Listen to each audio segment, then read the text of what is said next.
Hello, welcome to Revelator Alpha. Hope you're all well. So this is a very special live stream. I'm not really going to be talking about motorcycles or the motorcycle industry, but I'm kind of bringing it into the wider discussion. So there's a very famous footballer called Cristiano Ronaldo, probably one of the best players of all time, the GOAT, the greatest of all time, possibly in many people's eyes. 37 years old now, currently plays for Manchester United, coming to the end of his career, of course. But he's come out with an interview with this fella, Piers Morgan, who people may or may not know, and it's in his new channel. He's on there been for last year called Talk TV. And basically, he's blown the whistle on the goings on at his club, Manchester United. Now, this is where I'm going to depart from the sporting aspect and from him himself in this incident. But we're just going to talk about whistleblowing in general and what the fallout is, because this applies to us all. This applies to you. This applies to me. This applies to industry, motorcycle industry, manufacturing, office workers, whatever. Whatever job you have, whatever industry, whatever service you provide, at some point, you either like or you don't like what is going on in your workplace. You may be unhappy with your workplace, let's say. And in the case of this very famous footballer, Cristiano Ronaldo, he's incredibly unhappy with the goings on behind the scenes. So he's come out in a public forum. So the question is it right to come out in a public forum? Is it right to blow the whistle in this way? Or should these things be handled behind closed doors? Should his unhappiness, his issues that he has with his employer, in this case Manchester United Football Club, should they be dealt with in-house? Should he have said, you know what, I really don't like what's going on here, I want to leave, I'm going to go to another club or whatever? Now, obviously, he's being paid a lot of money at Manchester United, and maybe this is the reason why he's kind of trying to angle a way out of it, so he doesn't put what they call a transfer request in. Now, if you put a transfer request in, you lose a lot of money as a footballer. So also, how many other clubs out there in the world, big level clubs, who are going to want to pay his kind of wages at his age? How many suitors are there? And by all accounts, there aren't many suitors out there. So you could look at this in two ways. He's either coming out public because he has serious issues with Manchester United and he feels what they've done to him is completely wrong, or he's trying to work an angle where he can come out of Manchester United, out of his contract. And this is kind of the basis of what I'm talking about here today, out of his contract at Manchester United and not have any penalties. And he can go on to his next stage of his career, let's say the next club, and carry on earning money and carry on playing football and be valued and all this sort of stuff. So, there could be many reasons why he's done this. I mean, I think he's done the wrong thing, and I think he's been ill-advised to do this. And I think regardless of what he thinks he can handle the fallout, or how he thinks he can manage the expectation, or he can manage this, the issue is that he's alienated a large section of the fan base, the Manchester United fan base, but the wider fan base. And he's probably alienated a lot of, the establishment in terms of the management structure, all football managers, all football coaches, his fellow professionals, whatever, but if you take this into the wider world now, which I am trying to do, I'm trying to bring this discussion out into the wider world to say, well, how do you feel? How would you feel if a colleague of yours all of a sudden blew the whistle on what's going on in your company? It kind of puts you in a weird position, doesn't it? It kind of puts you in a really weird position to say, well, why did this happen? Why did you have to go public? Why didn't you just sort this out in-house? Now, we've got to kind of take a back step from this a little bit. Take a back step and talk about whistleblowing in general. Whistleblowing is essentially where You as an individual, you work for a company, work for an operation, or whatever it is, and there's some kind of issue going on. There's some kind of, whether it's an illegal issue, whether it's something you just don't like, whether you feel that the public perception of your company is misleading and the reality is completely different. There could be something that you feel strongly against, and obviously it's not being rectified. You may have tried to sort this out yourself, but you may not have. You may not have had any success. Okay, so what do you do? What do you do? So there are, around the world, there are different employment laws, different employment protections or employee protection laws, and of course employer protection laws as well. So it's very difficult to talk about whistleblowing as the act of whistleblowing in terms of legality, because it really depends where you are in the world and what protection you may have. However, in recent years, especially within the corporate world, and even in small companies, they have a corporate structure, let's say. This is kind of changed, and it's changing, I should say, in that the whistleblowing or the process of highlighting issues or highlighting problems has become a big factor in how companies deal with issues. They kind of want people to raise issues, and you know what it's like, health and safety. Everybody's kind of gets worried about health and safety, and doing the right thing and everything like that. So from a corporate point of view, much of this it's kind of swept up now in general policies and procedures on what you should do. If you see something's wrong, you go to your line manager and he will enact it. If something isn't done, then you can raise another issue, and so on and so forth. So there are usually procedures in how this is done. But let's just say that you work for somewhere, and for whatever reason your concerns are not being addressed. Now, they could be righteous concerns or they could be spurious concerns. So this is where having a robust corporate system to be able to deal with this is really beneficial. And then obviously you have laws that will be either on your side or not, right? But let's just say, your concerns are not being addressed. What do you do?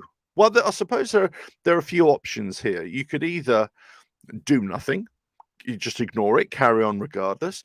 You could, just continue to raise your issues, make a nuisance of yourself internally. And when I say make a nuisance of yourself, what I mean is that you just continue to apply the pressure and continue to raise your concerns and say, look, this is not right, you shouldn't be doing it, that kind of thing.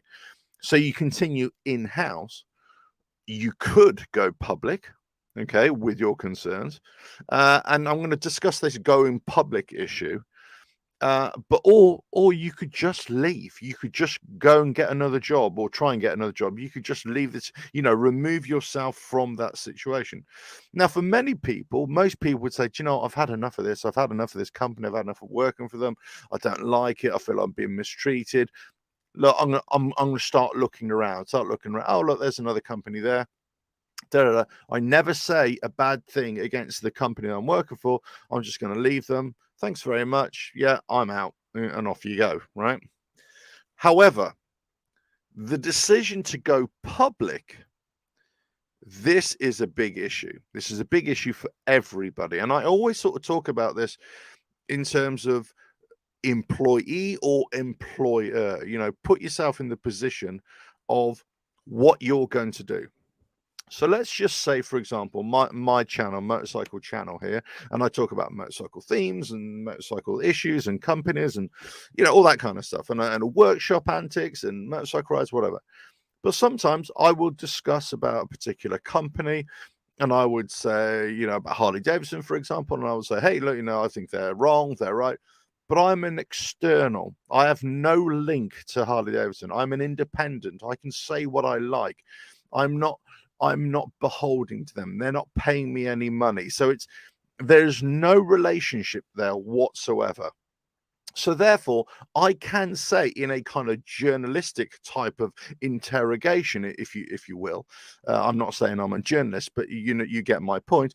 In that, I can say whatever I want, and you know, as long as it's not libelous, as long as it's factual or it's rumor based or explain what I'm saying, you know, or it's just opinion, especially on YouTube, it's just opinion, then it's just opinion, right?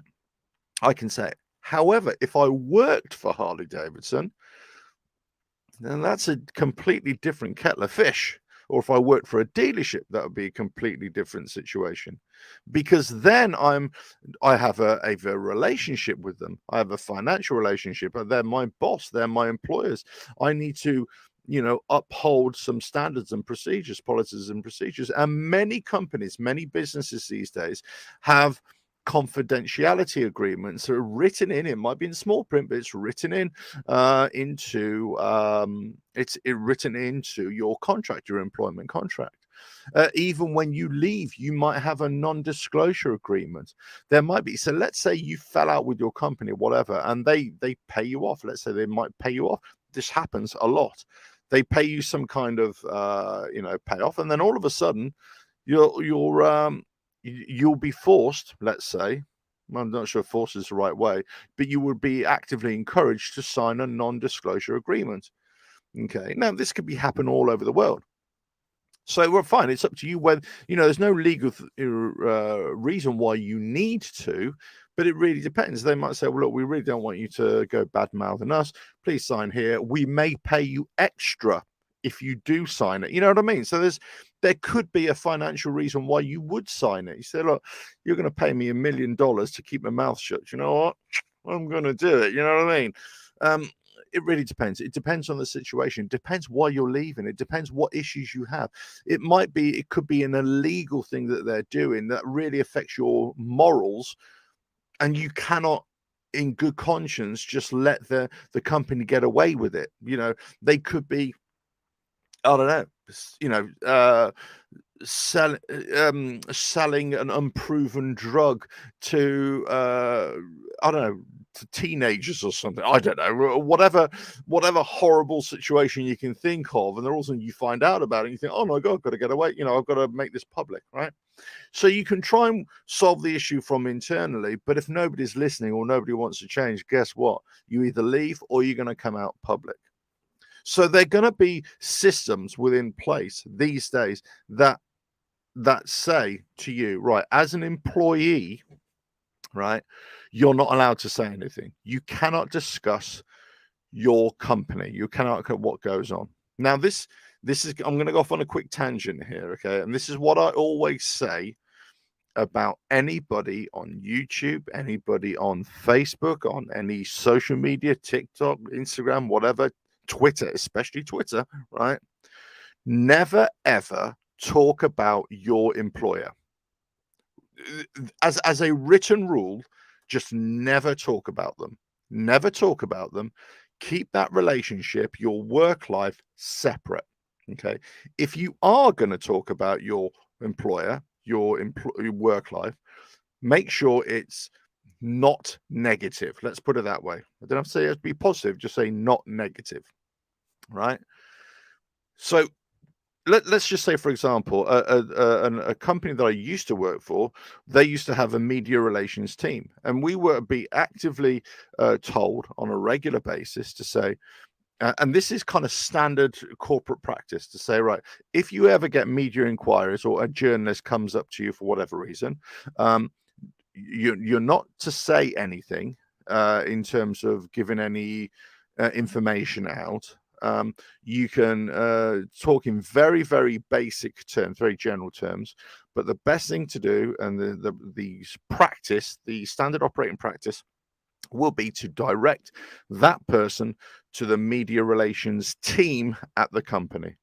So basically, it made life very easy for us as individuals to say, right, we don't. Thank you very much for your question. Really appreciate your answer. But actually, you really need to speak to so and so in the media relations team. They'll be able to help you out with all your concerns or all your questions. Yeah, it is complete. You know, it is a way of brushing somebody off, no doubt. But for you as an individual, it really helps you out. But there's so many people who get themselves in trouble because they make their public online presence and they intermingle it with their work life, and then all of a sudden they start saying things that they really shouldn't be saying, and it kind of affects their work life as well. Or people get sacked over things, and employers look at your social media, they look at what you're doing, what you're saying, the kinds of things that's going on. So this is why I always say to people, don't ever put stuff out in the public domain that could adversely affect you, because you as an individual, this will come back and bite you in the ass. We know this. It happens time and time again, but people do it. So look, if you're making just little fun videos, dancing around and doing silly faces, nobody cares about that, and nobody's going to get sacked over that. But if you're pulling funny faces and also, mocking your employer, then all of a sudden they're going to have something to say about that, right? If you're wearing a corporate uniform, let's say, and you're doing stupid things, then all of a sudden they say, hold on, you can do your stupid things, but not in our uniform. Do you know what I mean? So you've got to disconnect yourself from yourself and your employer when you're away from work, when you're doing your online stuff.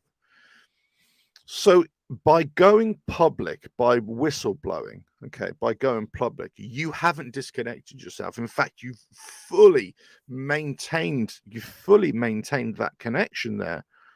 It's so strong. But you're trying to say there are massive problems within here. We need to sort it out. I can't sort it out myself. So it always comes down, it always is the laws around the world, employment laws, different employment laws for different countries, what the protection is, what's the motivation for whistleblowing, and everything like that. So in the case of Cristiano Ronaldo, this footballer who's done it, blown the whistle on his employers, Manchester United, and why he feels he's been betrayed, and all the problems that are associated within the club and within his employment, and why things are going wrong. And there's lots of other issues, and the full interview is going to be transmitted on Talk TV by Piers Morgan, as I say over here. Piers Morgan, of this Manchester United player, who's a global superstar, of course, but it's going to be transmitted on Wednesday and Thursday of this week, I believe, in a 2-part special. I think it's a 90-minute interview, and it's going to be 2 45-minute sessions. So go check that out, Piers Morgan, on Talk TV, if you're interested in that. But say this live stream isn't really about Cristiano Ronaldo or Piers Morgan in particular. It's the wider discussion about whistleblowing. Should you do it? Should you do it? Should you just remove yourself from the situation? Should you, should you go ahead with it? Should you go ahead and make it public? I mean, I would always say, and this is what I kind of try to explain the corporate structure these days, or much of corporate structure. Depends where you are in the world, of course. It depends on the size of the company. Depends on your employment. Okay, I get it, all that. All right, and it depends on the laws of the land. Okay, so there's lots of what ifs. There is lots of ifs and buts here. But the way modern employment works is that you do have the right to raise concerns. You do have the right to raise concerns and identify things where things are illegal or things are wrong. Okay. And regardless of what company or what work you're doing, they are bound by laws like health and safety laws, for example, employment laws, for example, that you cannot, you should not break. If you do, you're breaking the law.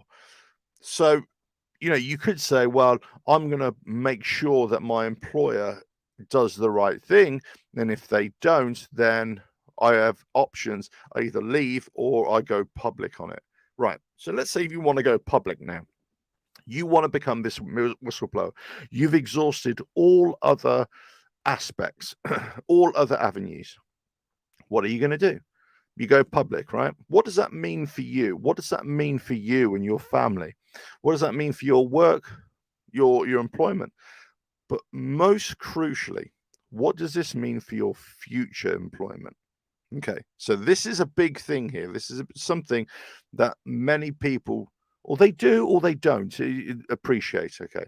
But let's just say, for example, the industry in which I work, or anybody in any industry, right? Let's just say, for example, I saw something that was wrong or a practice that I didn't really like, or and we always have our niggles. We always have something that we could, think, well, I don't like that, I don't like. But let's just say it's something I wanted to do, and I either I try to raise it or I bypass the internal process, the internal mechanism, and I just went public. What do you think that's going to do for my employment? What do you think my employer is going to think of me as an individual? What do you think they're going to do? They're going to say, well, basically, you know what? Why the hell have you done that? Manchester United now are taking legal advice to say, what do we do about Cristiano Ronaldo? What can we do? Now, in some cases, it really depends the contract, whether he's got a non-disclosure agreement or confidentiality clause within his contract, whether whether they could legally go after him and sue him. There could be something like that. Certainly, terms for sacking him, firing him. Yeah, absolutely. But in football terms, players very rarely get sacked. Very, very rarely do they get sacked. But certainly in a case like this, it wouldn't get sacked. You'd probably just get transferred, sold on, whatever. And this is why you got to, again, right at the start of this video, this live stream, I was talking about what is the reason why is Cristiano Ronaldo going out in public there? What is his motivation for doing it? Is it because he wants to kind of create a situation where he's never going to play for Manchester United again, he's never going to work for them, and they're going to release his contract so he can go and sign for somebody else? He's gone off to the World Cup now, so now playing for Portugal, he's in the shop window, he can make himself attractive to other big clubs, or any club that's willing to play him on a regular basis, give him that platform to shine again, but also to pay him lots of money. So what is his motivation for doing it? What is your motivation for doing it if you want to be a whistleblower? But regardless of what your motivation is, the fallout is that the company that you work for, they're going to be very, very annoyed with you, to say the least. I'm trying to put it mildly here, okay? Very, very annoyed. There could be a legal process where they could come after you, in terms of a legal case against you, sue you in some case. But for the most part, what they're going to do, they're going to terminate your employment. They're going to find a way to terminate your employment. And if you look back on whistleblowers, I did a quick, online search this morning, a quick YouTube search of whistleblowers and online news search. The overwhelming majority of whistleblowers that I found lose their job. They lose it when they go public. Yeah, that's what a whistleblower is when they go public, right? Lose their job. But also what happens is that, let's say especially if they work within an industry, right? That they basically, I'm not sure if blacklisted is the right word, but they find it very difficult to ever get a job again, certainly within that industry. Now, also, it might be a case that they find it very difficult to get a job again. It depends how high profile this whistleblowing and how public this is. Now, for us mere mortals who live on planet Earth, who are not in the public eye, let's say, you could say, well, let's say you want to go public on this, you whistleblow. First of all, who's going to listen to you? Maybe not. It might be a local publication that might cause an issue, might cause a stink, whatever. But if you're not anybody famous, you might get another job somewhere else. You never know. You might be attractive because you are whistleblowing to another company who is anti the company that you're working for, or you might go on to work for a political lobby group or something like that. You know what I mean? So there might be avenues, because you have whistleblown, that you become some kind of media representation, or you work in the media, you work, whatever. Anytime there's a whistleblower situation, they call upon you to give your opinion. Well, what do you think about whistleblowing? Well, I think he should do it, all that kind of stuff. Or she, of course. So there is definite fallout from going public with the issues that you have. By far the best way to handle any internal issue, any internal problem within a company, within operation, within a sports club, whatever, is to do it internally, to have your issues raised internally. Okay, by far, my opinion, my humble opinion, my worthless opinion, if you will, is to do it, internally. If I want to go and get a job at a local dealership, motorcycle dealership, or a car dealership, or the local, I don't know, supermarket, or whatever it is, right? And I see, okay, let's say I get a job at a local supermarket, right? And I see that they are actively taking food, let's say food that you put on the shelf, right? And they are actively taking that food that has come to its expiration date, and they take it off the shelf, and then what they do, they take it and then they try and sell it at the back door, if you know what I mean. They try and sell it at the back door illegally, let's say, because you can't be selling that anymore. It's either got to be binned. I don't think they're even allowed. Anyway, this is a completely different discussion, but I don't think they're even allowed to send it to food banks or to food shelters, or people shelters or anything. I'm pretty sure that it, again, different countries, different rules, different laws, and all that sort of stuff. But anyway, so there might be something that you identify, think this is illegal. Well, guess what? If you blow the whistle, let's say if you go outside, let's say they say, well, this is our company policy, this is the way we do it. And you say, well, this is illegal, you can't be doing that. And then you say, well, this is the way we do it. At a local level, a local supermarket, they'll say, well, this is corporate, they tell us to do it, I can't do anything, right? So you try and challenge it at a local level, but they're powerless to do anything because, yeah, it is illegal, but what can we do? It's that, and everybody's protecting their jobs, everybody's protecting their incomes, because that's it. And in the grand scheme of things, just selling a bit of out-of-date food doesn't make, you're not breaking, you're not robbing banks, put it that way, right? So, but you, in your mind, in your moral mind, let's say, in your morality, you're saying, no, it's illegal, they cannot do it, right? This is a scenario, right? You're saying no, but even though it's not that much of a big deal, but it is a big deal. This is the struggle that you're having within yourself, right? So you can, whistleblowers, I'm sure, have this kind of to and fro within their mind. Should I say something? Should I not say something? What should I do? So internally, you go through that internal mechanism. You raise it. You say, no, this you shouldn't be doing it. Corporate level, they totally ignore you. But what happens is, even before you get to go public, right, whilst you're working at the company, they might say, you know what, this person is a troublemaker. This person is a troublemaker. We don't like. They might give you a warning, a verbal warning, a written warning. Then they'll find some way of looking at your performance, looking at what you do. Then they won't discuss what you're raising issues about. They'll discuss your poor performance in other areas, let's say. Okay, whatever. It might be your appearance, might be your tardiness, your punctuality. It might be, you've in the supermarket situation, you instead of you might not have aligned the cases or the boxes, in perfect alignments. Whatever it is, I don't know, right?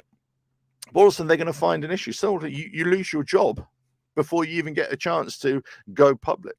Then you lose your job, right? Then you lose your job. Then you become the whistleblower, right? Then you want to say, right, I'm going to get this lot, and you go public. You say, right, these people, they've been selling illegal food at the back of their superstore. Da, da, da, da. Then all of a sudden, the company have the way of defending themselves and say, well, actually, this is just a disgruntled employee. We had to fire them because of poor working practices and poor standards, and they're just making this up because in the meantime they've sorted out, they've stopped doing this illegal thing because they know, and they've sworn everybody to confidentiality agreements. We're not doing this anymore. So if anybody asks you, you direct them to the media relations team and everything. So as a company, they're saying, no, we don't do this. We don't do this. We have systems in place that make sure that never happens. at a corporate level, we never happens. Our company identities say, no, we're never going to do that, right? So all of a sudden, the story blows away. It blows away or diminishes. So what happens? Who are the losers here? The loser is you. You as the whistleblower. You've come out and you've basically you've lost your job. You've lost your ability to possibly work in any other supermarket. You've lost your credibility to not toe the company line and follow company procedures. There's lots of things which they could tarnish you with. So you've lost out. You've lost income. You might lose a relationship, financial situation, financial pressures. You might lose your home. You might lose, car, whatever, if you can't find another job. So by going public, you've really, really screwed yourself. But the company just keep on going. They find a way.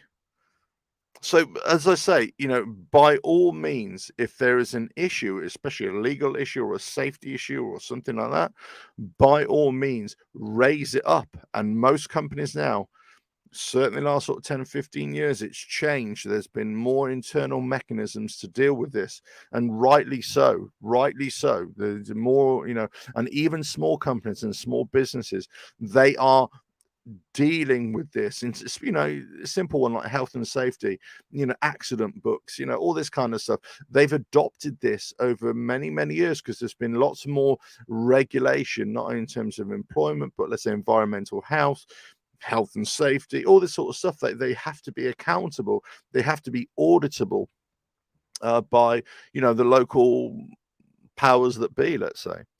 So, there are internal mechanisms now at every level where you can say, well, we need to, you can't do this, you can't do that. Now, so if it can't be handled internally, then you've got to say, well, hey, look, I've got to find a way here. I've got to do it. Now, again, it really depends what the nature of this complaint or this issue, or what the reason why you want to whistleblow. What is the reason for doing it?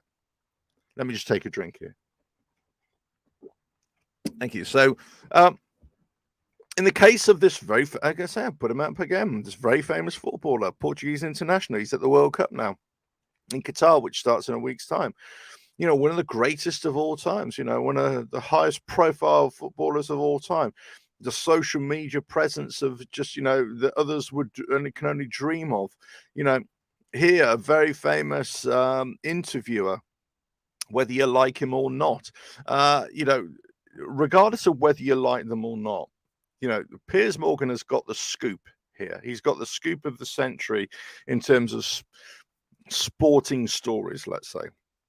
Because Manchester United are probably, if not the most well-known football club in the world. Yes, they haven't had the best of times in the last few seasons, but they're still one of the biggest club, if not the biggest club in the world.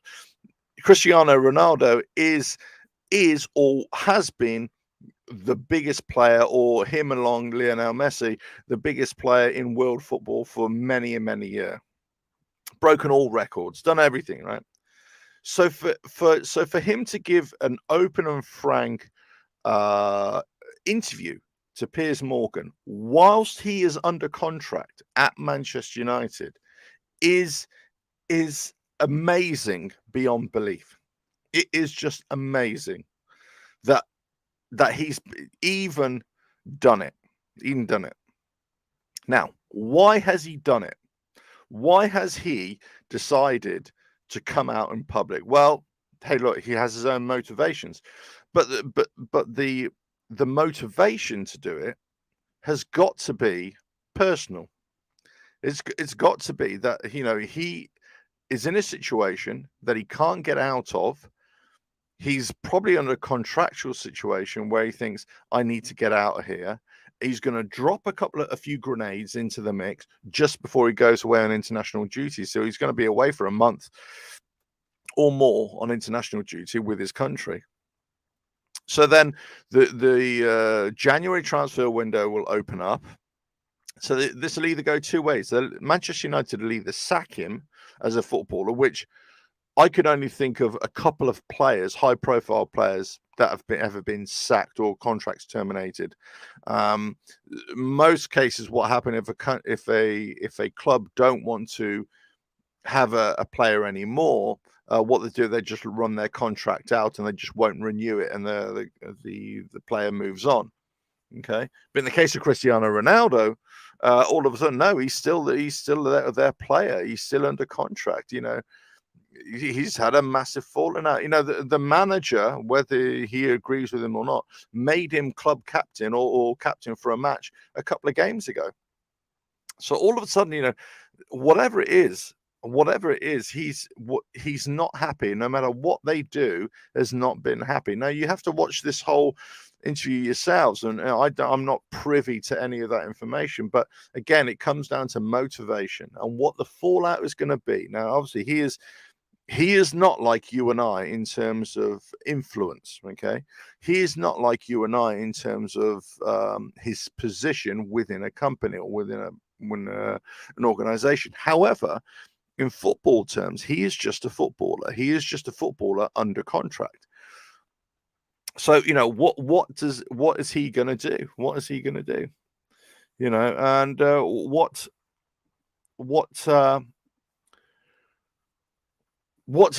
he going to do about this situation? What Manchester United going to do about this situation? What are his employers going to do about this situation? This is the thing, because they could sack him. Okay, fine. They could just definitely terminate his contract or put him on the transfer list. And I think, and this is what he wants as Ronaldo. Looking from the outside, looking in. Look, if you're unhappy, you're under contract. You don't want to put a transfer request in because that's going to cost you money. So all of a sudden, then you basically want to be transferred out of the club because you're unhappy with it. You start blaming everybody else. You're not going to blame yourself, of course, because let's face it, I'm the greatest of all time. I'm not going to start blaming myself. I'm going to blame everybody else, right? I'm going to blame the infrastructure, right? All these things, right? So that they transfer me out and I can go play for AC Milan like Ibrahimovic did at 40 years old, right? And won the league and won the Serie A, the Italian the Premier League, as it were, with AC Milan. Look, hey, that's that's it. Apparently, not many clubs want to come in for Cristiano Ronaldo. There was talk in the summer that he wanted to go. This has been a long brewing issue, but let's just talk about the points that he's raised in the snippets that we've heard so far. The facilities are out of date. The practices are out of date. There's whatever. Well, actually, he's not the first to say it. Or problems with the ownership, problems with the management over the last year since Sir Alex Ferguson, the best football manager of all time, in my opinion. I'm not even a Manchester United fan, but still he is the best of all time. He is the GOAT. He is the GOAT. Just like the Patriots coach. Well, I forgot what his name was. I mean, he's probably the GOAT. Like Tom Brady is the GOAT of quarterbacks, in American football parlance, but he's saying, since Sir Alex Ferguson retired many years ago, the club has just gone downhill. It's backwards. It's stagnated, whatever. But other people have been saying this as well. He's not the first of it. So this is not a major whistleblowing revelation that should be, that should be hurled at Cristiano Ronaldo, because other people have been saying it for a long, long time. They've been saying about the ownership for the Glazers. They've been saying about the problems of it. Much of the Manchester United supporter are anti the board. They want them out the club. There's much of the fan base. They were wearing green and yellow scarves as a protest, and this is links to it's either the original Manchester United colours from 100 years ago, or I don't know. Actually, I can't remember what that reason was. But anyway, what the things he said so far, they're not wrong. Okay, they're not wrong in most cases. I can't account for everything that he said, of course, but they're not wrong. But he's saying them. He's saying them you know, whilst he's under contract. You know, another ex-footballer, let's say Gary Neville, for example, who's a football pundit these days, very good, we're fine, right? But he's constantly been going on about Manchester United and the structure and the ownership and the facilities for a long, long time. You know, many of the ex-players have said this as well, but they don't work for Manchester United. Well, most of them don't work for Manchester United, directly anymore. So that's the thing. They can say this stuff. It's not a problem. They're not under contract. They can say whatever they like. When you're not under contract, when you're not directly working for a company, guess what? You can make your opinions known. Okay. I always say be careful what you say, of course, but if you're talking technical stuff, yeah, you can say what you like. But once you're under contract, you're going to be, this is a difficult situation. So whether you're Cristiano Ronaldo, whether you're Joe Blogs from, Dave Smith Plumbing Supplies, or whether you're, Natalie Stevens, who works, I'm making up these names, by the way, who's, works for so and so recruitment, okay? Whether you're Giovanni, who's the local hairdresser, I don't know, whatever it is, right? Whatever it is. There's going to be like an internal process. There's going to be an internal thing. So if you feel so strongly that there's something wrong where you're working, you have an internal process, or you either leave because you don't like it, or basically you try and go public. There's going to be a massive fallout for everybody else who is not Cristiano Ronaldo. But somebody like Cristiano Ronaldo, he can actually work this in a situation where all of a sudden, he could get transferred out of it. Football is a very, very funny industry, in that, not funny as in ha, but it's strange. It's a very strange situation because footballers are a commodity, but they're a highly prized value commodity.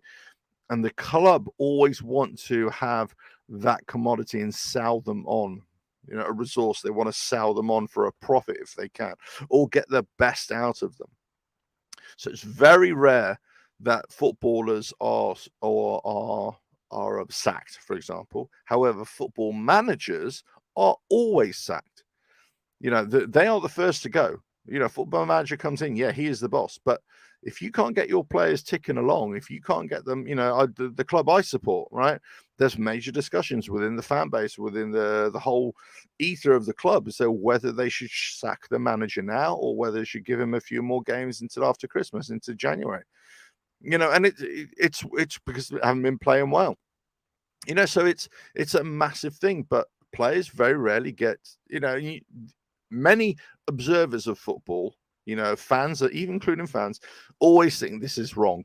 Always think that actually footballers that are, don't perform on a regular basis, just not good enough. They, why are they getting paid so much money for a start? And why is this and why is that? And why can't they get sacked and everything? But always, it's the fault of they say it's the fault of the manager who's not motivating those players enough, right? So this is another issue that we've got to look at. Okay, what has gone on? The crux of this is that the Cristiano Ronaldo situation at Manchester United, the relationship has broken down, not only with his current manager, but his previous manager. Okay, or managers, because he was there when Ranić was there, of course, which he's heavily criticised as well, which again is a very, very precarious position you put yourself into, because Ranić is still director of football there. But also he was there when Ole Gunnar Solskjaer was their manager as well, ex-player, and they knew each other as well. So, you've got somebody like Cristiano Ronaldo whose relationship has broken down with his employers, let's say his line managers, his supervisors at the club. But it's also a relationship with the owners who is heavily criticized as well. Either way, it's not a good situation, is it? It's not a good situation. And I would not be surprised if Manchester United try, at this stage now, they're going to go into corporate overdrive. They're either going to say, do you know what, we've had enough of this. We're going to go after you. And I would not be surprised if whether publicly or whether privately, they have a financial penalty against Cristiano Ronaldo. I would not be surprised, and I bet you they won't. They won't. They won't be too eager to discuss this. In fact, from a corporate point of view, probably Manchester United just want to say, right, you know what? Let's just get him out, sweep this under the carpet. Just get him out, transfer him out. Yeah, it's not a good fit. He's, and their corporate line will be, yeah, he's at the end of his contract. He doesn't want to admit his poor performances. He's not really engaging with the rest of the dressing room, and and it's not working out. We want to take the club in a new direction, and we want to turn it around, and the new manager, and we want to play a different style of football. We want to play a more energetic style of football, and Cristiano Ronaldo is not that kind of player. And so they're going to smooth it over, but basically put a negative spin on the Ronaldo situation, what he said, because guess what? Any corporation would. If I'm an employer and I have employees saying bad things about me, then I'm going to defend myself, defend the corporate identity, and say, look, yeah, we have some areas to improve on. Guess what? We actually have a process in place. We have a program that the employees didn't care to understand or didn't care to learn, but we have this employee. It's going to happen. We are making these improvements. Yes, and so they're kind of making it spin it off so that, hey, we're okay. We're doing the right thing, or we're trying to do the right thing. We are slowly improving, but all of a sudden, your man there has just spilled the beans, and it's gonna, the corporate way is going to be to make you as the whistleblower look bad, right? So if you look back in whole history of whistleblowers, either they get sent to prison, or their life is ruined, or they have to go and escape to another country somewhere, or they have to go and live in Russia, or hide out in some kind of embassy, foreign embassy somewhere in a foreign land. Snowden. It was the Wikipedia guy or the WikiLeaks guy, whatever his name was. All these people. The big ones, even the small ones. And it's only the big high-profile ones that you ever think about. The low-profile ones, the ones that try to go public, in the local newspaper and say, oh, so and so canning factory just down the road, that they're making cans with rusty cans, and it might go to a local press, whatever, but it wouldn't be a story. It wouldn't be a story, and you'll lose your job, and that's it. You guess what? You ain't working in a canning factory anymore. Do you know what I mean? It's whatever it is. But Cristiano Ronaldo in this case, well, guess what? He can go work for another company, another football club, quite easily. But because the status that he's at, he's the greatest of all time, his presence, his record, whatever, whether he continues to play for another year or so, with a high profile club, whether he just goes off to a club in America, let's say LA Galaxy, which some of the stars have done, or whatever, or New York or something like that, whether he goes to play in, I don't know, China, whether he goes to play in Qatar, whether he goes to play for another European club. I mean, personally, I think all those options are wrong for a person like Cristiano Ronaldo. He has to be in the European leagues somewhere, and he either goes back to his hometown club of Porto, where he was a kid and raised, and that would make a great story. That would make a great story that he starts. And there was rumors that he was wanting that anyway. That's what he was angling for. But I think, going into a slower league, going into a slower pace league is much better for somebody like Cristiano Ronaldo, where it works better for him as a player. And I'm a big sports fan. Okay, so whilst this channel, as a channel, I talk about motorbikes as well. I have a big passion for all sports, and football is my number one sport. And I've always said motorcycles and football, they go in parallel. They don't crossover, of course, but they are parallel interests for me, passions, I should say. And I have my own passion with my own football team, and sometimes I do videos or whatever for, you know, fan channels and things like that. And I used to write articles and things like that, but that's the side thing, really. That's something aside. But you have an interest in this, but this story has wider implications. This is all I'm saying. It has much wider implications. As much wider implications for you and I. We are not footballers. We are not high-profile people.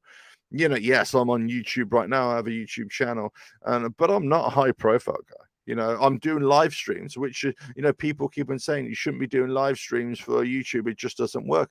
But I don't do this. I don't do this for, you know, to get views or popularity, to earn money or whatever like that. You know, I have my own, you know, I do this out of interest. I do this because I want to talk about these kinds of things. And this is a platform which I much prefer. But, you know, but in terms of, you know, going against the corporation or the company that you work for, or talking negatively about the company that you work for, it's not the right thing to do. Well, okay, no, let me rephrase that. It might very well be the right thing to do, but it may not be the right thing to do for you, and that's what I'm trying to say. Okay, it may, in fact, most cases, it's not just me saying this. Look at history. Look at what all whistleblowers. Look at people who've raised issues, whatever. Now, I'm not saying you shouldn't do that, because now there are mechanisms in place which allow you to raise that, right? But the problem is, if, let's say, those issues that you've raised are all constantly ignored, then obviously you may have to escalate it to some other internal mechanism, of course. However, you know, be careful what you do, be careful what you wish for, because you may not, you know, you are not the GOAT. You are not the GOAT of canning factory applications, let's say. You are not the GOAT of, you know, working in, you know, whatever, working in a bird feed factory, whatever. I don't know, whatever it is. You're just a normal employee. You're not a worker. You know, you're a hard worker. You go to work, you get up, you go to your office, you go to your factory, you go to your workplace, you go to your shop, whatever it is. You go to the fields. You know, you work in the fields, on a farm or something like that. Hey, you go there, do the job to the best of your ability. You raise issues internally. But, you know, if you want to go public with these things, you've got to be very careful. You've got to be very careful what you wish for, because, you know, you're likely to lose out. Look at history. Look at everybody who's tried to be a whistleblower. Look at them. They've come off worse. And if you, let's just bring this back to my channel, my interest, motorcycles, right? And I keep on saying this. I can say, as an independent, I can say what I like about any motorcycle model, any motorcycle brand, any motorcycle product, any accessory, or whatever, because I do not have a relationship with those companies, with those brands. And perhaps you could argue, and it's been leveled at me already, to say, well, the reason why you don't have a relationship with these brands and products, because you are, let's say, too honest, too open and frank about your opinions, right? And yes, there is an absolute case for that. There's absolute case for that, no doubt. But I'm also very pro any product, any service that works well. And I've done it in the past. I have freely promoted products. I haven't received a penny.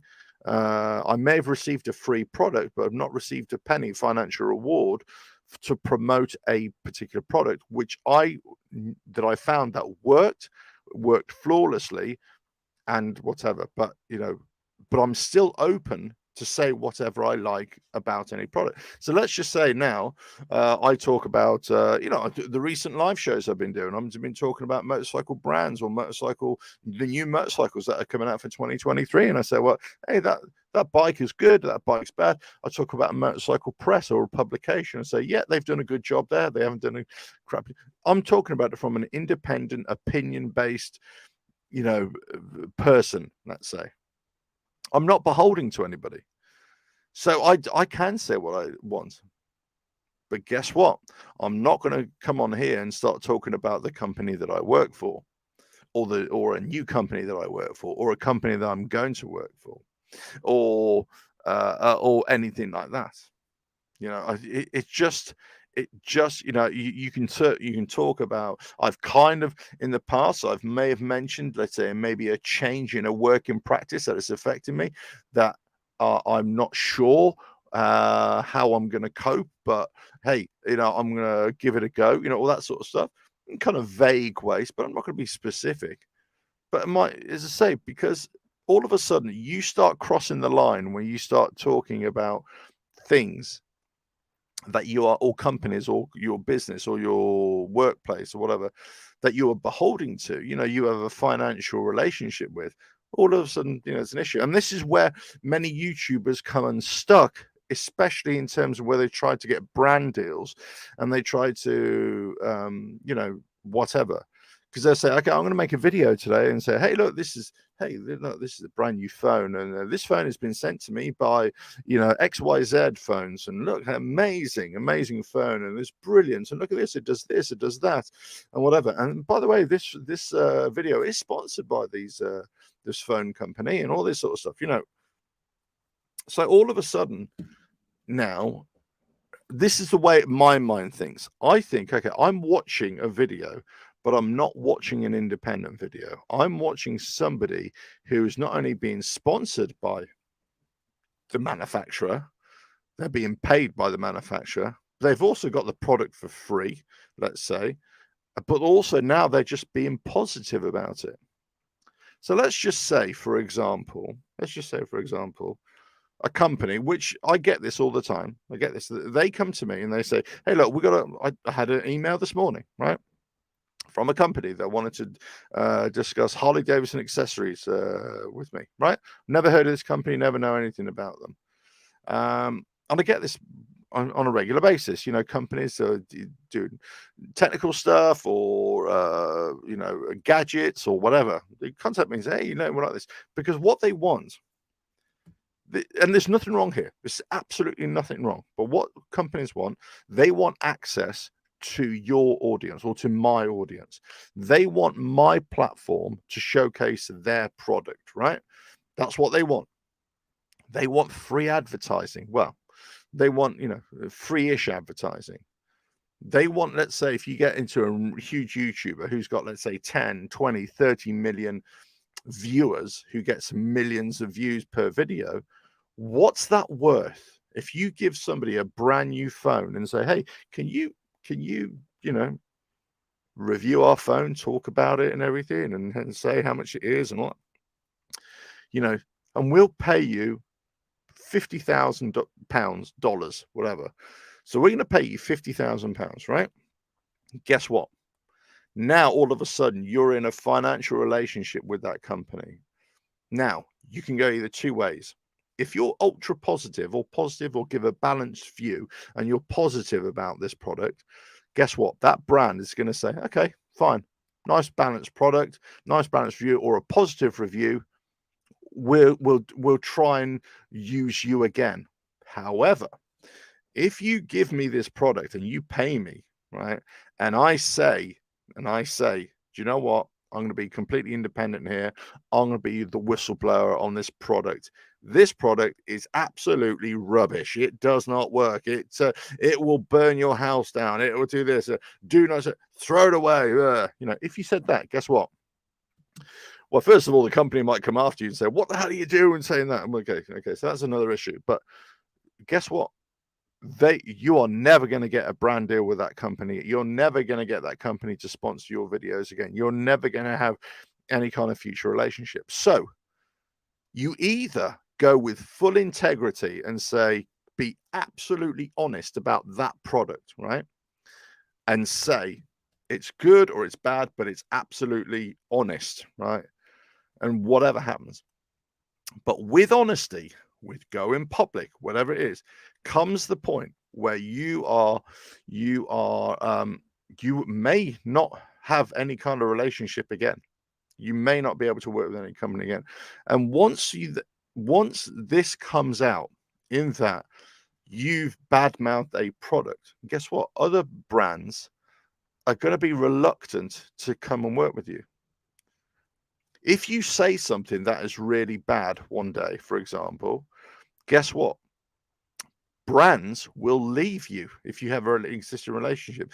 And this periodically happens with, superstars, footballers, singers, actors. They may say something, they may have an opinion about something, there may be some kind of scandal in their private life. Then all of a sudden, all those corporate sponsors, all those brand deals that they had, all of a sudden they start dropping them. And it happens all the time.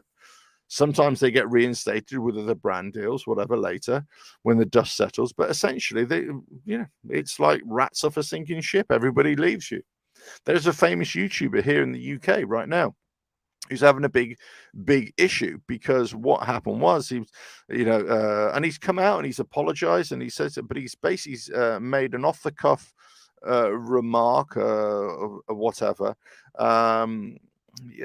Which is really it's poor taste and everything is bad. It's a joke. It was a joke at the time, it was a certain sort of, in context you got to see what it was, but he's come out and everything, he's losing viewers, he's losing sponsorship deals, he's losing everything basically because of this, and he's taking a break for now and just say, I'm sure he'll come back, whatever, so the relationship that you have and what you say and how you say it will affect either positively or negatively your future. So if you're going to, let's just say, this is a tangent now, I've gone off on a tangent, but bear with me. So let's just say if I'm going to do a brand deal with a company, first of all, I am not going to, this is my take on it. I am never, ever going to show a product on my channel unless, one, I'm interested in it, two, I think it's interesting and I think it might be beneficial to my audience. That's a really key factor. Three, I think there's good value for it. Four, and I suppose this really should be number one, but the number one thing is that if I ever show anything on my channel, it will be a completely independent review. And I've stipulated this in the past when companies have sold me products, or this is why I don't show a lot of products, because if I'm contacted by a company, I will stipulate that this will be an absolutely independent review. Okay, they will not be biased in any way, shape, or form. And I've talked about this on my channel in the past, where let's just say go to companies and I want to display their products or show their products, and one of their conditions, let's say, said, well, you've got to be positive about the company or positive about this, and I say, whoa, hold on a minute, that's a separate discussion. Okay, I'm not going to be ultra positive about something where I don't feel I need to be ultra positive about. Okay, I'm not just going to come out here and start saying to you, hey, look, so-and-so product, so-and-so this is the best ever, you've got to, and the people that make it are fantastic. And if they're not, if they are, then I'll say, do you know what, they are, this is really good, and the people that make it, so far my dealings with them have been absolutely amazing, they've been fantastic, stand-up guys, do whatever, right, do whatever. But if they're not, guess what, you're lying to yourself, you're lying to you guys, you're lying to everybody. So my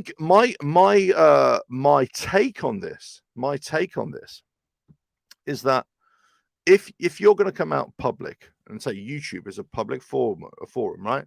And Instagram, I suppose, and Instagram has been criticized for the lies, the facade of Instagram, right? But TikTok and all this sort of stuff, Twitter, whatever. If you're Facebook, whatever, if you're going to come out and do public stuff, then it should be you. It should be your opinion. If you're going to have products on or review products, then it should be proper reviews, proper independent reviews. If you're going to be sponsored by a company, a brand deal, let's say, yes, if you do that, you're not going to slate them off. And it's okay to have brand deals, and it's okay to feature products on I'm not saying it's not, but the the number one thing is to have integrity, and the integrity is that you've got to believe in that product. You've got to believe in that service. You say, hey, this video is sponsored by AG Websites. I don't know if there is something called AG Websites, but I've just made that up, right? My name, right? AG Websites, and they give you a website platform that's great, and then you can create beautiful things, right? Now, if I've never even seen AG Websites or don't know anything about them, or they contacted me a day before, I'll be like, I'm lying to myself. I'm lying to you. However, if this AG Websites contact me and said, "Oh, we like your honesty. We like what you do. We'd love to get your channel to talk about our website builder. Have a look at it, play with it, see what you think. Tell us what you think. Whatever. We'd love to have your feedback. All this sort of stuff, right?" Well, all of a sudden, that's a great way to start. That's a great way to start the relationship. Then we start saying, okay, look, I like your product. I like your AG Websites. I love it. It's actually really good. It's actually better than what I use. Do you know what? I tell you what, I might do it. Or do you know what? I've actually been thinking about setting up another website. Do you know what? Hey, all that sort of stuff, right? But so if you're going to have this relationship, you got to kind of believe in it. You got to use it. You got to show it. And if you're not, it's not a good relationship. So if you're going to go public, as in me, go public to you and show you a service, AG Websites, show you a phone, AG phones, right? Show you a mug. So, hey, look, have my mug, all this sort of stuff. If I'm going to sell you my merchandise, hey, look below, there's my merchandise, right? It's something that I believe in. It's something that I've created. It's a relationship that I've created. It's a brand which I've talked about. It's a phone which I think is a good phone. It's, whatever. It's a remote control, which I think, hey, this is a really good remote control. It works. You press the button and it works. It's a crap review, I know, but you know what I mean? It's like, hey, it works. Brilliant. You can't go wrong with that because it works. And look, you can even get on Netflix with it, whatever. So you've got to be honest. You've got to be honest. And you got to tell people that this is honesty. And because people will call you out. People will call you out and say, like, you're only doing this for the money. And look, no matter what you do, people will always say that. They'll always have a negative view of what you do or what you say. But if you can hold your head up high and say, no, I really believe in this product. I really believe in it right now. And I would always add this in. I would always say, right now, I really like this, because you don't know about the future. You don't know if there might be problems in the future with it. You don't know. At the time of this recording, this is a fantastic product. This is a great company, AG Websites. Look, guess what? I'm going to build a website based on there because it's really good. It seems really easy. I'm going to set up my own website just to sell my t-shirts, and I'm going to put it all on AG Websites, all that sort of, whatever it is. So if you're a company that want to engage with somebody on a public profile, or you want to employ somebody who has a public profile or has a certain set of skills, then you're going to do something that entices them in, a financial reward, a physical reward, or whatever. But as soon as you engage with that relationship, it's going to be a contractual relationship that determines how you can act, what you can say. And guess what? If you don't like what they want you to say, then you don't sign the contract. You don't do it. It's on you. It's on you. You decide whether you want it or not. Because if you want it, if you're doing it just for the money, because there's nothing wrong with that, by the way.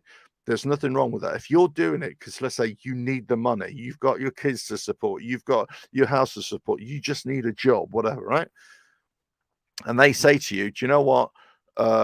You have to sign this confidentiality agreement. Do you know what? If you're really that desperate, you need it, yeah. But at some point, if they do illegal stuff and it breaks your moral code, let's say, then it's upon you to get yourself out of the situation, try and find another job, isn't it? Isn't it? You know. Look, I've totally missed the comments, and I do appreciate that. Sorry about that. Yeah, a couple here from Legendary Apex talking about Ronaldo and everything. It wasn't really about Ronaldo today. It's the wider discussion about you know about whistleblowing and the relationship between your employer, yourself, and also, anything. It could be anything. It could be, how independent thinking could be, how independent commentary works, how YouTube works in terms of, dealing with companies that send you products. Or that. This is my phone, by the way. I'm just using this as a prop. Luke, hello there. Thank you. Hope you're well. Thank you very much. Oh no, no football. Well, I'd say it's not football I'm talking about, but you get the point. Motorbikes, lemons, bacon. Yeah, well, there we go. Good morning from wherever you're from, and this. Who cares? Well, I don't know. That depends. Who cares? Who cares? I don't know. Good question. Who does care? Probably nobody. I'm doing these live shows right now, not for profit, no, not for views. I'm just doing it for I'm doing it to have greater contact with people, have greater engagement, direct but also just to bounce ideas off the wall. These ideas are not videos for me. These are the things that I'm talking about are not videos. They are discussion pieces. They are it's a show. It's a magazine show. It's to discuss ideas. It's bring forward news and things that affect us all.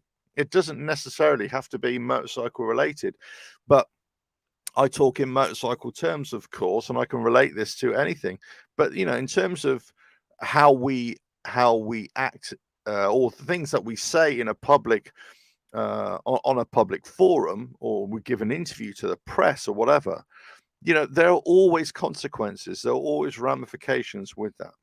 And yes, most people never give an interview to the press. I granted, and most people aren't the greatest footballer of all time, or one of the greatest footballers of all time.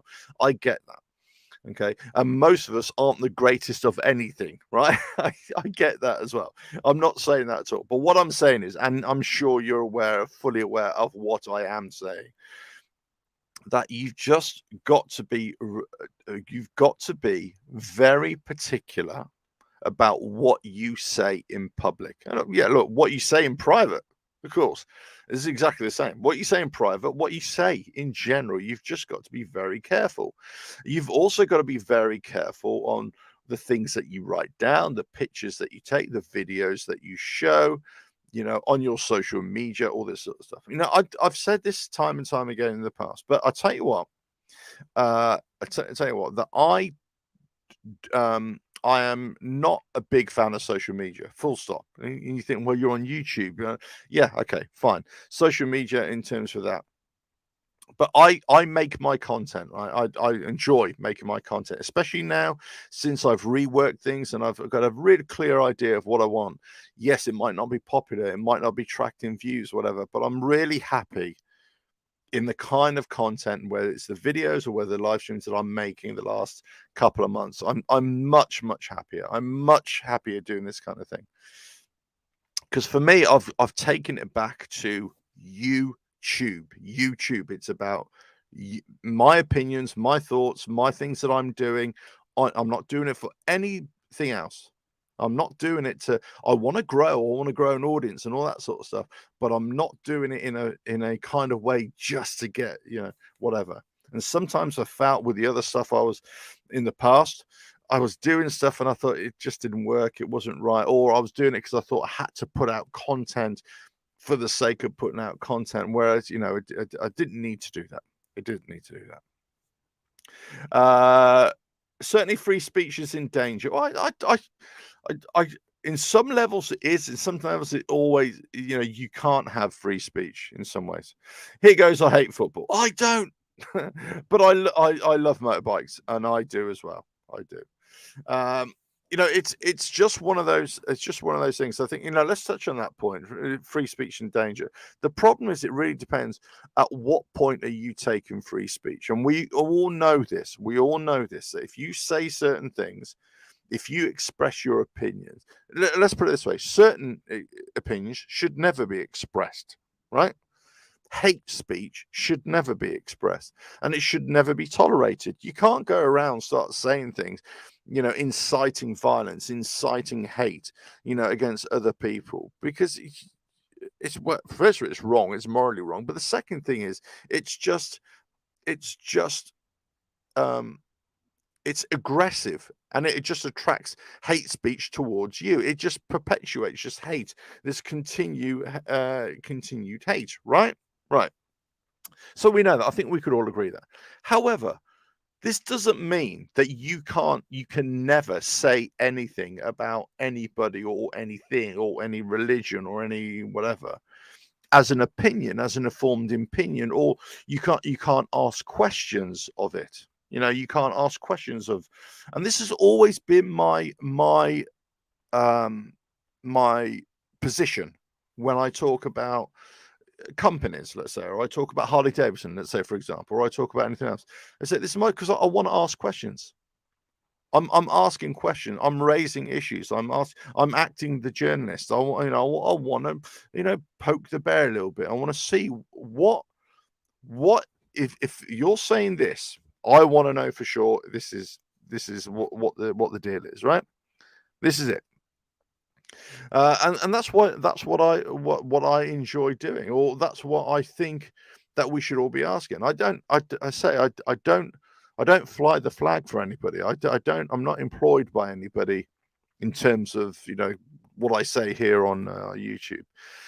So I'm not beholden to anybody. So what I say is balanced. I believe it has purpose. But I'm not saying to anybody, you know what, you should go out and you know attack them and do all that. Because that isn't what we should be doing.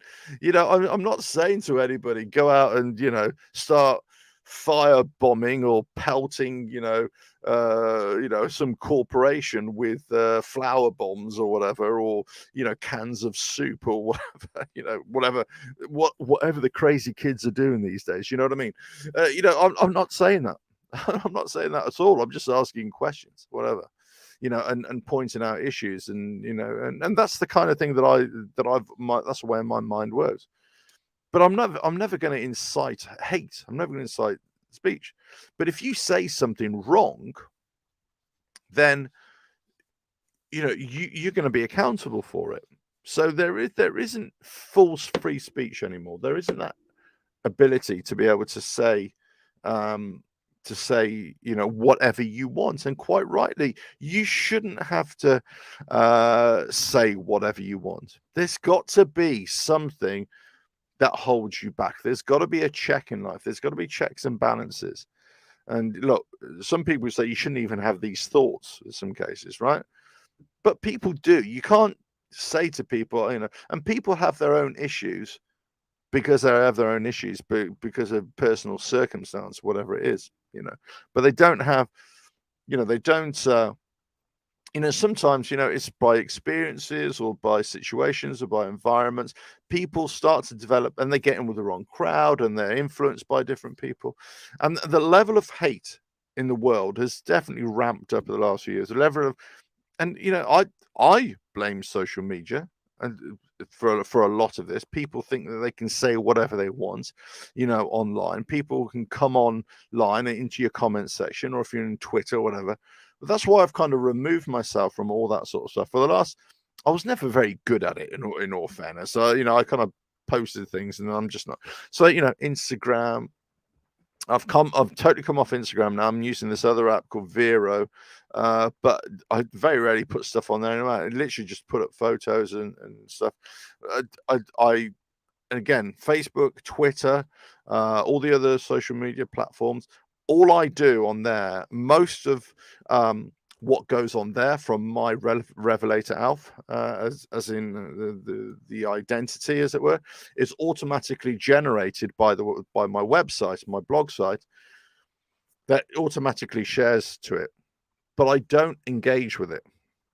I don't engage with any comments on it. In fact, I don't look at them. I post stuff on there, let's say, and I say I'm going to go live, do a live show soon. Come on over, on there. If you're on there, that's great, but it's not for me. It's just not for me. I don't really enjoy it. So therefore, that's why I don't use it. I've got accounts. I post stuff on there, but I don't engage with it. I don't view it. I don't see what people are saying because I just can't be bothered. There's not enough time in the day, to do it. I've got too many other things to be doing by wasting my time, looking at it. But it's just the warped opinions that people have and some of the stuff and the hate that, people say. But also this counterculture where people can say this counter thing, no matter what you say, there's going to be people out there who are going to try and attack you. And this cancel culture that's developed. So when people say you can't, you want free speech, you say, well, first of all, if you want free speech, it depends who's approving your free speech, right? You can say whatever you like, whether it's a racial slur, whether it's a religious slur, whether it's an attack on this, whether you're trying to make a joke or not, whether you just a passing comment, whatever. But then all of a sudden, you might have said it in a kind of completely innocent, well, not an innocent way, but maybe an ignorant way, or maybe in a way that is just, it's not meant with any malice. Let's put it that way. Or it might have been meant with malice. It really depends, right? But also there'd be a whole section of people who are going to jump on you to try and, cancel you and ruin your life.